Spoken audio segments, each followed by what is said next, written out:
What happens when a major Hollywood star signs on to a studio cop movie, rewrites it into something much tougher, and then walks away when the studio refuses to make his version? Out of that rejected rewrite came a different path, one that lets Stallone push forward with the tougher direction he wanted from the start. So how did that abandoned take on Beverly Hills Cop turn into something far different than anyone expected? Let's find out. This is the story of Cobra. Society is breeding a new kind of criminal. When Stallone was originally hired to play Axel Foley in Beverly Hills Cop, he took the existing script and reshaped it almost completely, removing most of the comedy and turning it into something far more serious. The studio read his revised take and rejected it because the added action scenes would have increased the budget beyond what they were prepared to spend. So Stallone left the project and Eddie Murphy stepped in. But the ideas Stallone had developed didn't disappear. He later used those concepts in a script over at Cannon Films. The new direction used Paula Gosling's novel A Running Duck that was later retitled Fair Game. The script shifted those ideas into a world centered around Los Angeles Police Lieutenant Marion Cobretti, a member of the LAPD zombie squad who is brought in when violence escalates beyond what regular cops can handle. The premise followed Cobretti as he becomes entangled with a group calling itself the New World, a cult that targets people they consider weak in an attempt to reshape society. When a woman witnesses one of their attacks, Cobretti is assigned to protect her, placing him directly between her and the killers. Cobra was centered around Sylvester Stallone, and the casting around him came together through persistence, timing, and choices connected to Stallone's interests. Brian Thompson did not glide into the role of the night slasher. He auditioned 7 times before being hired. On his 4th audition, he finally met Stallone, who decided Thompson looked too friendly for a murderer. But Thompson continued pursuing the part, and after a final screen test, he secured the role. During filming, he tried to get guidance from Stallone about the character's motivations, but Stallone showed no interest and told him simply the night slasher was just evil. Brigitte Nielsen was Stallone's wife at the time. Cobra became the only film where the two appeared together while married, and they divorced about a year later. Funnily enough, after Cobra, Nielsen played the villainess in Beverly Hills Cop 2 against Eddie Murphy, creating an unexpected link between her career and the film Stallone originally walked away from. Stallone also acknowledged Dirty Harry as an influence to the movie, and 2 actors tied to that film joined the cast. Rennie Santoni as Sergeant Tony Gonzalez and Andrew Robinson as Detective Monty. It's also breeding a new kind of cop. All along you knew it wasn't right. The movie's music came from composer Sylvester LeVay. The soundtrack was released on audio cassette and vinyl in 1986, and a CD version arrived in 1992. Angel of the City by Robert Tepper also made its way into the soundtrack. Then there's Feel the Heat. Stallone heard the song while it was being worked on in the same building where Cobra was being edited. He liked it, so he just added it to the movie. When Cobra arrived in 1986, it was released in over 2,000 screens. By the end of its run, it earned $160 million worldwide on a budget of around $25 million. Critical response was far less enthusiastic. TV Guide remarked that Stallone's character was an empty hulk and that attempts to explore his personality were absolutely laughable. The New York Times wrote that the film pretended to object to violence while indulging in it, and another critic described the movie as disturbing due to the hero's actions and the audience's reaction to them. The LA Times dismissed the film as pretentious, dumb, and morally confused. Variety, though, took a different view, praising Cobra as a sleek and violent police thriller and comparing the character favorably to Stallone's more famous roles. Gene Siskel compared the film to Dirty Harry, giving it 2.5 stars and coined the nickname Filthy Harry. He noted that Clint Eastwood's character might have handled confrontations in a more simple way, where Cobra's methods were more aggressive. The film also drew 6 Golden Raspberry nominations, including Worst Picture, Worst Actor, Worst Actress, Worst Supporting Actor, Worst New Star, and Worst Screenplay. So the movie's reception created a clear split. It earned significant money, critics were largely negative, but the audience responded more favorably than reviewers did. You were spending time losing sight.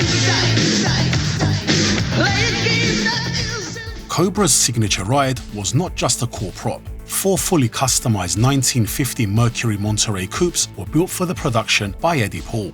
One served as the hero car for close-up shots, while the other 3 were stunt cars. All of them ran modified supercharged Chevy 350 engines connected to a TH400 automatic transmission using a Hurst straight-line shifter.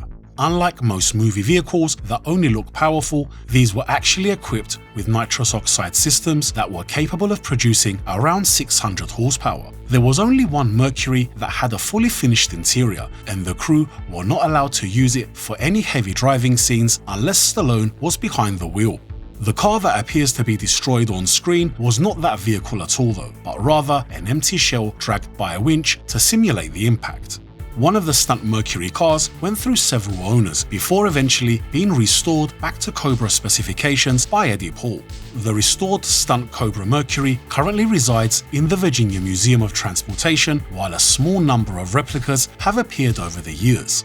Another stunt car still exists, but it's no longer drivable, having been gutted and hung up as a display piece at Planet Hollywood in New York City.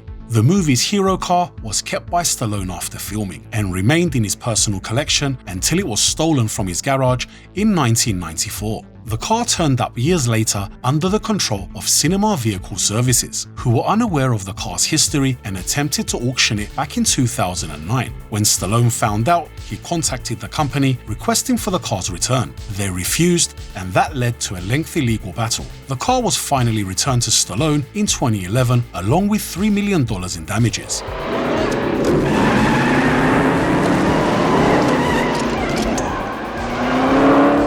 The first version of the script featured a movie theater shootout instead of a supermarket. Cobra had a girlfriend murdered by a psychopath, and there was a sequence where Cobra and Ingrid were attacked on a boat at night. Monty was the original leader of the New World cult, revealed in the final act before being killed by Cobra. Those ideas never made it into the film that reached cinemas, showing how different Cobra could have been. The movie climax also was meant to finish with a motorcycle chase on a ferry filmed in Seattle. Everything was ready, then Stallone decided he didn't want to deal with the mosquito problem during night shoots, so the ending was changed. Also, Stallone's personality didn't make the work environment easier. The supporting cast and extras were told not to talk to him during filming. Cinematographer Rick Waite eventually snapped and told Stallone the delays were happening because he spent more time showing off to his bodyguards and fooling around with his wife Bridget Nielsen. Stallone was supposedly shocked anyone dared to speak to him like that, and for a while he toned himself down.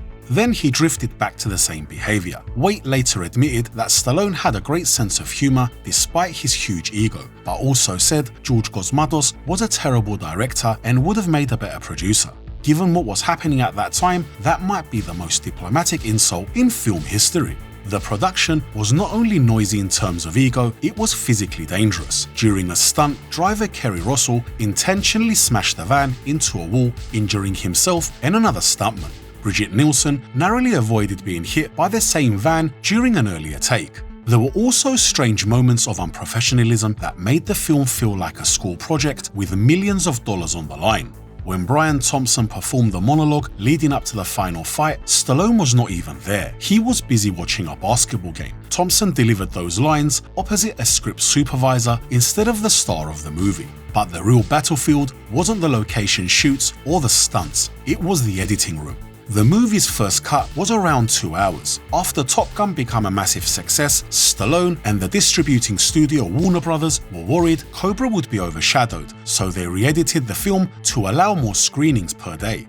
The MPAA also threatened it with an X rating unless some of the violence was reduced. The aftermath of all that cutting left fragments scattered across the industry like lost evidence. A longer television cut survived with extra minutes. A rare work print circulated amongst fans with 30 to 40 minutes of additional footage. It was the filmmaking equivalent of a missing persons case. Everyone knows what's disappeared and no one knows if it will ever return. This is where the law stops, and I start.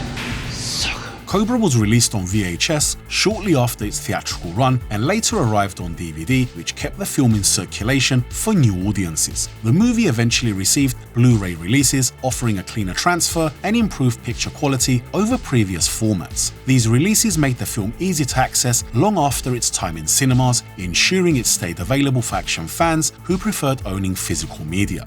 Now for anyone who wants to add Cobra to their collection, the Blu-rays are the best way to go. I've added a link in the description below, and there should be a card popping up on screen to make it easy for you to check it out. Your partner's left standing there.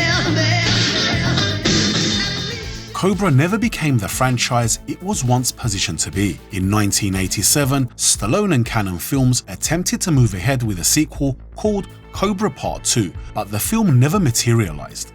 The film did branch out in other ways though. In 1986, Cobra was adapted into a video game for home systems, putting Cobretti's world into the 8-bit era. Decades later, in 2019, a television series based on Cobra went into development, but as of now, it's not known if this project is still moving forward. Today, Cobra remains a single, self-contained Stallone action film that has gone on to be regarded as a cult classic amongst us action fans. And we're not done yet. Our next video looks at another action film built around a tough lawman with his own way of doing things. But until then, make sure you check out our previous video on Lone Wolf McQuade. JJ McQuade is the best. Thanks for watching, please like, subscribe, and I'll see you in the next one.